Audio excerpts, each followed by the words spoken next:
ओ बेटी जय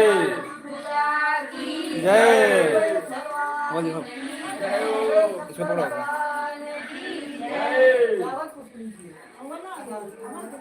जय हो भोलेनाथ की। अन्नी नहीं होई तो हम अपना कुछ मदद कर देंगे सब डालत जाए आप अपने डालत जाइए क्यों जान दे चलिए बोले शंकर भगवान की जय।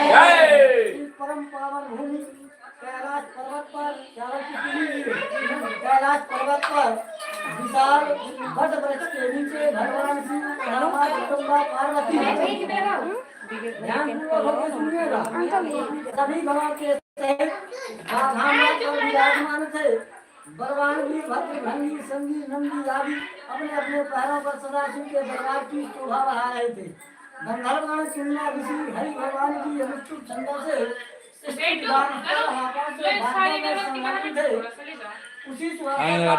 जगदम्बा पार्वती जी ने भगवान भोलेनाथ जी से दोनों हाथ जोड़ करके प्रश्न किया, हे भगवान महेश्वर, मेरे बड़े सौभाग्य हैं जो मैंने आप सभी के पति को वरण किया।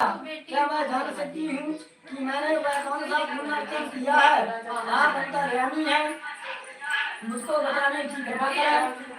तब जगदम्बा पार्वती जी की ऐसी प्रार्थना सुन करके भगवान शिव जी बोले, हे वरानवे, तुमने अति उत्तम प्रश्न किया है जिससे तुमने मुझे आइए आइए लेट लपेट वाले प्राप्त किया है वह अति गुप्त है।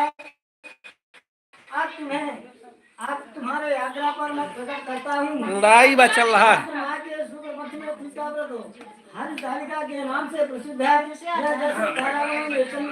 नवग्रह में सूर्य, वर्णों में ब्राह्मण, देवताओं में गंगा, पुराणों में महाभारत, वेदों में सामवेद, इंद्रियों में मन। ऐसा ही यह उत्तम पर श्रेष्ठ है जो तीज हस्त नक्षत्र युक्त पड़े और महान पुण्यदायक होती है। ऐसा सुनकर जगदम्बा पार्वती जी ने कहा कि हे महेश्वर, मैंने कब और कैसे तीज का व्रत किया, विस्तार के साथ आप श्रवण करने की इच्छा, मेरी श्रवण करने की इच्छा है।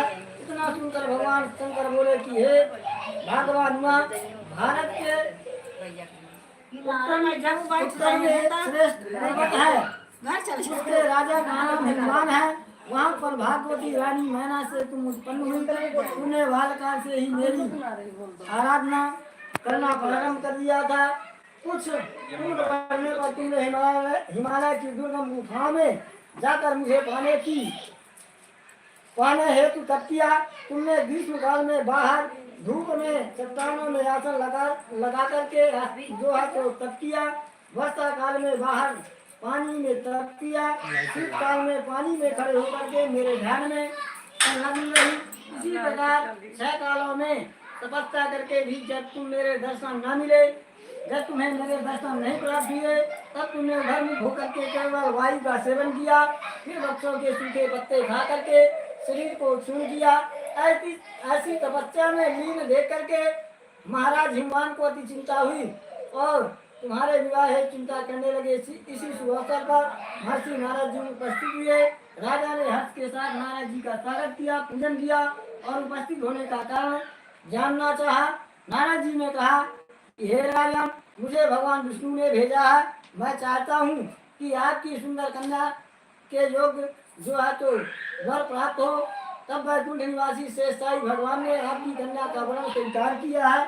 राजा हिमवान ने कहा, हे महाराज, मेरे सौभाग्य है, हे देवर्षि, मेरे सौभाग्य है जो मेरी कन्या को भगवान विष्णु जी ने स्वीकार किया है और मैं अवश्य ही उन्हें अपनी कन्या उमा का जो है तो वरण करूंगा। यह सुनिश्चित हो जाने पर देवर्षि नारद जी वैकुंठ पहुंचकर भगवान विष्णु से पार्वती जी के विवाह का निश्चय होने का सुवासन सुनाया।